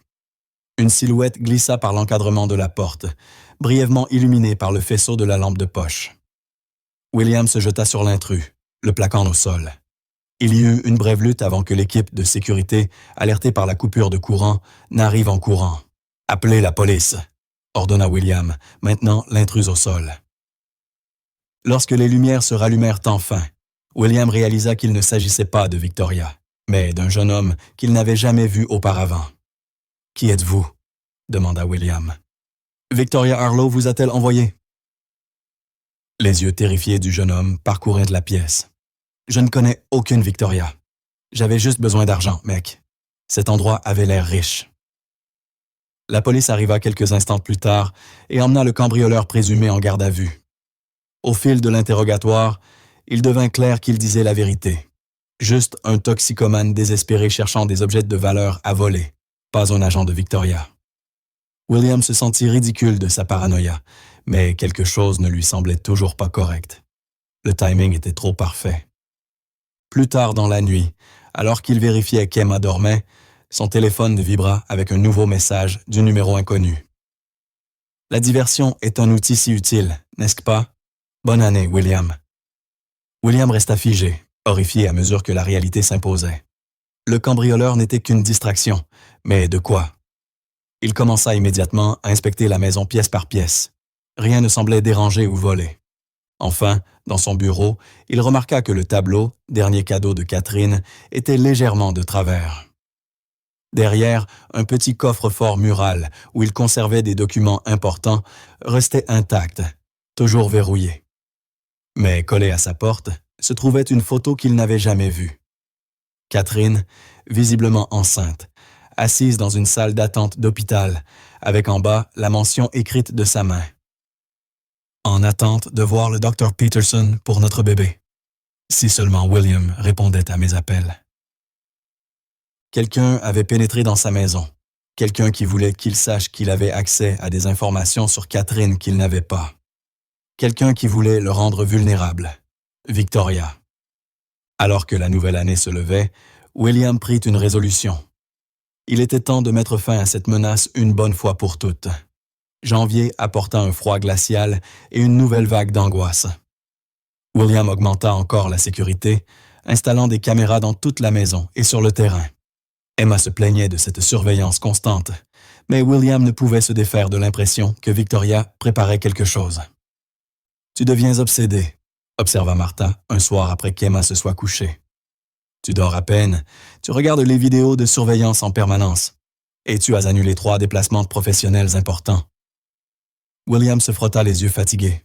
« Elle est entrée chez nous, Martha. Par-delà toutes les sécurités, par-delà toutes les alarmes. Et si la prochaine fois elle s'en prenait à Emma? T'as pensé que c'est peut-être exactement ce qu'elle veut, te faire vivre dans la peur, bouleverser ta vie? » William y avait réfléchi. Même ainsi, je ne peux pas prendre de risque pour la sécurité d'Emma. La police n'avait trouvé aucune preuve d'un second intrus le soir du Nouvel An. La société de sécurité suggéra que la photo avait peut-être été placée des jours, voire des semaines plus tôt, découverte seulement par hasard lors de la coupure de courant. Cette possibilité troubla William encore davantage. Depuis combien de temps Victoria avait-elle accès à sa maison sans être détectée? À l'école, Emma commençait enfin à s'intégrer. Ses notes s'étaient nettement améliorées grâce aux cours particuliers, et son amitié avec Lily s'était élargie à plusieurs autres camarades. William faisait un point d'honneur d'assister à sa foire scientifique et de se porter volontaire pour les sorties scolaires, déterminé à être le père impliqué qu'il n'avait jamais eu. Mais la tension constante pesait lourdement sur lui. William sursautait au moindre bruit, vérifiait les serrures à plusieurs reprises, appelait l'école d'Emma plusieurs fois par jour pour confirmer qu'elle était en sécurité. « Papa, tu es bizarre. » Emma le lui fit remarquer un après-midi. « Miss Collins a demandé si tout allait bien à la maison parce que tu as appelé 4 fois cette semaine. » William força un sourire. « Je suis juste minutieux. » Emma le fixa avec le regard pénétrant de Catherine. « Ça a à voir avec cette femme, celle qui prétendait être ma tante? Pourquoi tu dis ça? Je vous ai entendu, toi et Martha, en parler, et il y a des agences de sécurité partout. » Son expression devint sérieuse. « Je ne suis pas un bébé. Tu peux me dire la vérité. » William soupira, s'asseyant à côté d'elle sur le canapé du salon. Tu as raison. Victoria m'inquiète depuis quelque temps. J'ai peur qu'elle essaie de nous causer des ennuis. Elle essaye toujours de m'emmener? Non, le juge a été clair. Ce ne sera pas possible, mais elle semble en colère d'avoir perdu. Emma réfléchit. Donc, c'est une mauvaise perdante. Malgré son anxiété, William sourit de cette simple description. Quelque chose comme ça, oui. Ma prof dit que quand quelqu'un agit méchamment, c'est souvent parce qu'il souffre à l'intérieur. Le sourire de William s'effaça. Parfois c'est vrai, mais parfois les gens sont juste méchants. Cette nuit-là, William reçut un appel de Laurent.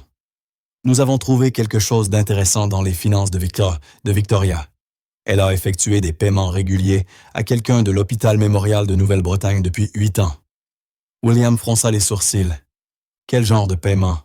5 000 $ par mois à un médecin, André Fleming. C'est un oncologue. Pourquoi Victoria paierait-elle un oncologue? C'est là que ça devient intéressant. Nous ne pensons pas que ces paiements soient pour des services médicaux. Le Dr Fleming était le médecin de Catherine avant qu'elle ne passe sous la responsabilité du Dr Moreau. Le pouls de Guillaume s'accéléra. Vous pensez qu'il a des informations sur Catherine? C'est possible. Il a quitté l'hôpital Sainte-Claire peu après le décès de Catherine et a ouvert un cabinet privé. Les paiements ont commencé immédiatement après. Le lendemain, Guillaume prit rendez-vous avec le Dr Fleming dans son bureau. Le médecin était visiblement nerveux, ses mains jouant avec un stylo, tandis que Guillaume s'asseyait en face de lui. « Je comprends que vous avez suivi Catherine Dubois il y a 9 ans, » commença Guillaume. Le Dr Fleming hocha prudemment la tête. « Bref, oui.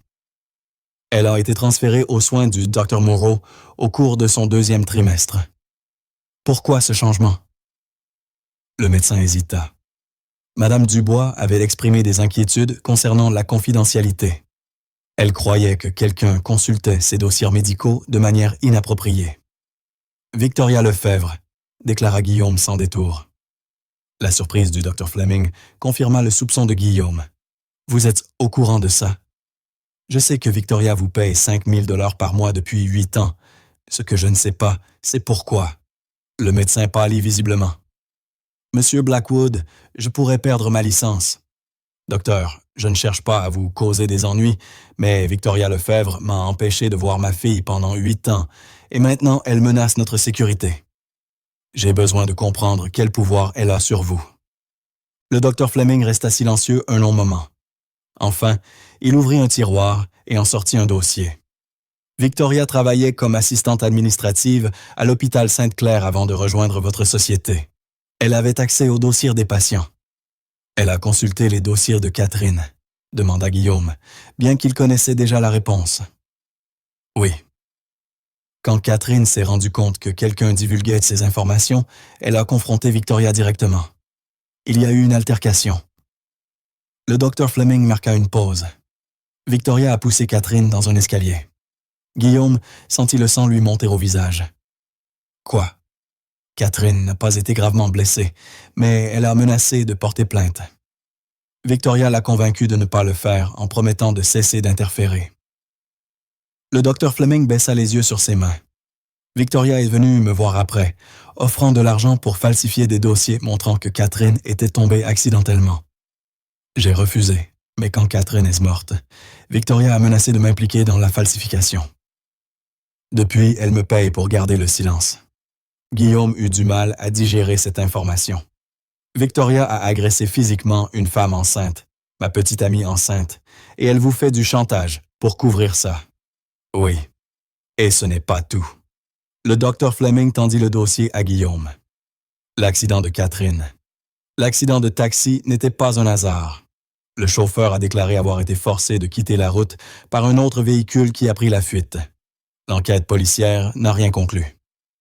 Mais vous pensez que Victoria a causé l'accident? La voix de Guillaume était à peine audible. Je ne peux pas le prouver, mais le timing... Juste après que Catherine ait dit à Victoria qu'elle allait vous retrouver malgré ses interférences. Le médecin haussa les épaules, impuissant. Guillaume quitta le cabinet le jour même, le dossier serré dans sa main.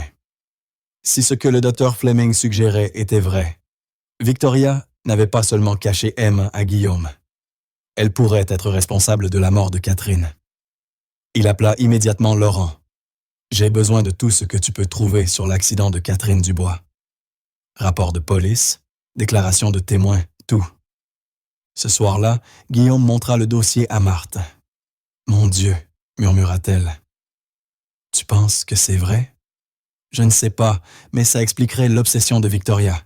Ce n'est pas seulement une question de licenciement ou d'entreprise. Si Catherine avait survécu, si j'avais su pour la grossesse, Victoria serait peut-être en prison maintenant. Que comptes-tu faire? » Guillaume fixa la nuit d'hiver par la fenêtre. Mettre fin à tout ça, une bonne fois pour toutes. Février apporta la Saint-Valentin et le premier bal de l'école d'Emma. Guillaume observa avec un mélange de fierté et de mélancolie tandis que Marthe l'aidait à se préparer, piquant de petites fleurs dans ses cheveux comme Catherine aurait pu le faire. « Comment je suis ?» demanda Emma en tournant dans sa nouvelle robe rouge. « Magnifique !» répondit Guillaume honnêtement. « Comme ta mère. » Alors que Guillaume la conduisait à l'école, Emma demanda « Vous viendrez, toi et Marthe, au bal plus tard. Tous les parents sont invités. » « On ne manquerait ça pour rien au monde, » promit Guillaume. L'enquête sur l'accident de Catherine avançait lentement. Le détective Guillaume Heyer avait retrouvé le chauffeur de taxi, maintenant retraité en Floride, qui confirmait sa version sur le fait d'avoir été forcé de quitter la route. Mais après 9 ans, les preuves matérielles avaient disparu, et la mémoire des témoins s'était estompée. Victoria, entre-temps, s'était inquiétant de silence. Pas de texto. Pas de tentative de contact, aucune apparition près de leur domicile. Le silence était presque plus inquiétant que le harcèlement qu'ils avaient subi. « Elle prépare quelque chose », dit Guillaume à Laurent lors de leur mise à jour hebdomadaire. « Je le sens, nous avons des yeux sur elle », le rassura Laurent. « Elle est cloîtrée dans sa maison de lac Winnipéaki depuis des semaines. Elle ne sort presque jamais, sauf pour les courses. » Ce soir-là, Guillaume et Marthe assistèrent au bal de la Saint-Valentin, regardant Emma tourbillonner avec ses camarades sous des cœurs en papier et des guirlandes. Marthe resta près de la table des rafraîchissements, son arthrite rendant la danse trop douloureuse, tandis que Guillaume discutait avec d'autres parents. « Votre fille est adorable », commenta une mère. « Elle a vos yeux. » Guillaume sourit, ressentant une fierté paternelle qui ne vieillit jamais. « Merci. » À la fin de la soirée, Guillaume alla chercher le manteau d'Emma pendant qu'elle faisait ses adieux à ses amis. Lorsqu'il retourna au gymnase, elle avait disparu. « As-tu vu Élise ?» demanda-t-il à Margot en essayant de garder sa voix naturelle. Margot secoua la tête. Elle était juste ici avec Léa. William s'approcha de Léa, qui rassemblait ses affaires. « Léa, où est Élise ?» « Elle est allée aux toilettes, » répondit Léa. « Il y a environ 5 minutes. » L'inquiétude de William monta brusquement. Il se précipita vers les toilettes des filles, demandant à une enseignante de vérifier à l'intérieur. « Non, Élise n'y est pas, Elle est probablement allée chercher son sac dans sa classe, suggéra l'enseignante. Mais une rapide vérification de la classe d'Élise ne donna rien. À ce stade, l'inquiétude initiale de William se transforma en panique totale. Il alerta la sécurité de l'école qui déclencha le protocole d'enfants disparus, verrouillant le bâtiment et commençant une fouille systématique. 20 minutes plus tard, ils confirmèrent ce que William craignait déjà. Élise n'était plus à l'école. La police arriva rapidement, prenant les déclarations et descriptions. William leur fournit des photos récentes et les informations concernant Victoria Harlow, mais sans preuve concrète de son implication, il ne pouvait pas encore émettre une alerte Amber. « Je sais quelle heure ma fille », insista William. Le détective fut compatissant mais ferme. « Monsieur Blackwood, nous prenons cela très au sérieux, mais il nous faut plus que des soupçons pour déclencher une alerte multi-État. Vérifiez les caméras de sécurité, exigea William. Les caméras extérieures de l'école avaient capturé quelque chose d'important. Un SUV sombre avec des plaques du New Hampshire quittant l'entrée latérale exactement au moment où Élise avait disparu. La plaque partielle fut suffisante pour que la police émette l'alerte. William faisait les 100 pas dans le bureau de l'école, tandis que Margot restait assise, le visage blême d'inquiétude. « J'aurais dû mieux la surveiller », se reprocha-t-il. « Ce n'est pas ta faute », insista Margot. « Personne ne s'attend à ce qu'un enfant soit enlevé lors d'un bal scolaire. » Le téléphone de William sonna. « Lawrence, nous avons un mouvement à la villa lacustre de Victoria. Son système de sécurité a enregistré l'ouverture des portes il y a 1 heure. La police locale est en route. » Les 2 heures suivantes furent les plus longues de la vie de William. La police installa un centre de commandement à l'école, coordonnant avec les autorités du New Hampshire. William leur donna toutes les informations qu'il avait sur Victoria, ses propriétés, ses habitudes, ses motifs possibles. Enfin, son téléphone sonna à nouveau. L'ID appelant affichait un numéro inconnu. « Monsieur Blackwood. » Une voix d'enfant, la voix d'Élise. « Élise, où es-tu? Ça va? »« Ça va, papa. » Elle semblait remarquablement calme. « Je suis à une station-service dans le New Hampshire. La gentille dame derrière le comptoir me laisse utiliser son téléphone. » Les jambes de William faillirent fléchir de soulagement. « Comment es-tu arrivé là? Victoria est avec toi? » « Elle m'a emmené de l'école, mais je me suis rappelé ce que tu m'as appris. Mémoriser les plaques d'immatriculation et repérer les points de repère. Quand elle s'est arrêtée pour faire le plein, je lui ai dit que j'avais besoin des toilettes. Ensuite, j'ai couru vers la caissière et demandé de l'aide. » William aurait pu pleurer de fierté. « Élise, mets la caissière au téléphone. »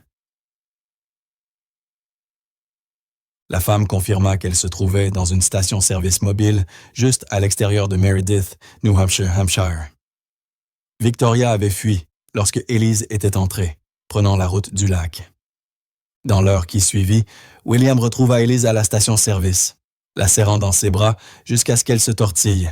« Papa, ça va vraiment. » William ne pouvait pas la lâcher. « Tu es la fille la plus courageuse et la plus intelligente du monde. Tu le sais, ça? » La police du New Hampshire localisa le SUV de Victoria, abandonné près de sa villa lacustre, mais aucune trace de Victoria. Une chasse à l'homme a été lancée avec des agents fouillant les bois environnants et les propriétés voisines. « Elle m'a dit qu'elle m'amenait pour voir ma mère », expliqua Élise lors du retour vers Boston, escorte policière devant et derrière. Elle a dit qu'elle connaissait un endroit spécial où je pourrais lui parler. William échangea un regard inquiet avec Margot dans le rétroviseur. L'état mental de Victoria se détériorait clairement. « Qu'as-tu dit à cela? » demanda William avec prudence. « Je lui ai dit que ma mère était morte, mais que je pouvais lui parler à tout moment à travers mes souvenirs et les histoires que tu me racontes. » Élise caressa le médaillon autour de son cou. Cela avait vraiment énervé Victoria. « Tu remplissais ma tête de mensonges », avait-elle dit. De retour à la maison, avec Élise endormie en sécurité et la police postée à l'extérieur, William reçut un appel des autorités du New Hampshire. Elles avaient retrouvé Victoria dans une maison de vacances voisine, inconsciente après une tentative de suicide apparente. Elle était transportée à l'hôpital sous surveillance policière. 2 jours plus tard, alors qu'Élise retournait à l'école sous une sécurité considérablement renforcée, William rendit visite à Victoria à l'hôpital. Elle était menottée au lit, pâle et diminuée, sans son maquillage parfait ni ses vêtements de créateur. « Tu viens pour te vanter? » demanda-t-elle faiblement. William secoua la tête. « Je suis venu pour comprendre pourquoi, Victoria. Toutes ces années, toute cette haine. Pourquoi, hein? » Victoria détourna le visage. « Tu ne comprendrais pas. Essaye-moi. » Elle resta silencieuse si longtemps que William crut qu'elle ne répondrait pas. Enfin, elle parla, sa voix à peine audible. « Je t'aimais. Pendant 15 ans, j'ai consacré ma vie à toi, à ton entreprise. Je t'ai comprise d'une manière que personne d'autre ne pouvait. Son rire était amer. Mais tu ne m'as jamais vu. Pas une seule fois. Puis Catherine apparaît, cette artiste bohème avec de la peinture sous les ongles. Et soudain, tu envisages le mariage, les enfants, toutes les choses que tu m'avais dit détourneraient de tes objectifs. William la regarda, incrédule. Tu n'as jamais exprimé le moindre intérêt romantique pour moi. Parce que tu as clairement dit que les affaires passaient en premier. J'attendais le bon moment, quand l'entreprise serait assez solide. Sa voix se brisa, et puis elle a tout ruiné. Alors tu l'as empêchée de me contacter. Tu l'as poussée dans les escaliers alors qu'elle était enceinte de mon enfant et... l'accident. Les yeux de Victoria s'écarquillèrent légèrement. Fleming a parlé. Est-ce toi qui as causé l'accident de Kathleen, Victoria? Elle se détourna à nouveau. Je voulais juste lui faire peur, pour qu'elle quitte Paris, qu'elle te laisse tranquille. William se sentit physiquement malade. Elle est morte à cause de toi. Élise a grandi sans parents à cause de toi. Je n'ai jamais voulu qu'elle meure, Victoria, murmura-t-elle. Juste qu'elle parte. William se tenait debout, incapable de supporter un moment de plus en sa présence. Tu auras tout le temps de réfléchir à tes intentions en prison. Alors qu'il atteignait la porte, Victoria l'appela. Elle t'a demandé, tu sais. À la fin, les ambulanciers m'ont dit que son dernier mot était ton nom. William ne se retourna pas. Au revoir, Victoria. Le printemps arriva tôt à Paris cette année-là. En mars, les crocus perçaient déjà le sol du jardin, et Élise avait planté des graines de tournesol le long de la clôture parce que ce sont des fleurs joyeuses, expliqua-t-elle. La procédure judiciaire contre Victoria avançait. Elle fut accusée d'enlèvement, de tentative de meurtre pour l'accident d'il y a 9 ans, ainsi que de nombreux délits mineurs. Ses avocates plaidèrent de la folie, mais l'évaluation psychiatrique conclut qu'elle était apte à comparaître. Par une douce soirée d'avril, William était assis sur la balançoire du porche avec Élise, regardant Margot s'occuper de ses herbes fraîchement plantées. « Papa, » dit Élise d'un air pensif, « tu te souviens du premier jour où nous nous sommes rencontrés devant le bistrot? » William acquiesça. « Bien sûr, tu m'avais dit que tu me rembourserais un jour pour le repas. » Élise sourit. J'ai repensé à cette promesse. Élise, tu n'as pas besoin de ça. Je sais, mais les promesses comptent. Margot m'a appris cela. Et ce ça, elle sortit de sa poche un petit paquet soigneusement emballé. C'est pour toi. À l'intérieur se trouvait un dessin à la main. Eux trois, William, Élise et Margot, devant leur maison. Au-dessus d'eux, flottant dans un nuage, une femme rousse aux yeux bleus d'Élise. En bas, Élise avait écrit avec soin. Paiement complet. William cligna des yeux pour retenir ses larmes. Que veux-tu dire? Élise se blottit contre son épaule. Ce jour-là, tu m'as donné à manger, mais ce dont j'avais vraiment besoin, c'était une famille. Maintenant, j'en ai une. Donc, ma promesse est tenue. Alors que le crépuscule printanier s'approfondissait autour d'eux, William pensa aux promesses. Celles brisées, celles tenues, et celles qui s'accomplissent encore chaque jour. La promesse de la famille, la promesse de la rédemption, la promesse d'un amour qui transcende même la mort. Élise s'était endormie contre lui, sa respiration douce et régulière. Margot leur sourit depuis le jardin, son arthrite oubliée dans la joie de faire grandir la vie. « Merci, Catherine », murmura William à l'étoile du soir qui apparaissait au-dessus des arbres, pour le plus grand des cadeaux que je n'avais jamais su demander. Et quelque part, peut-être, Catherine souriait.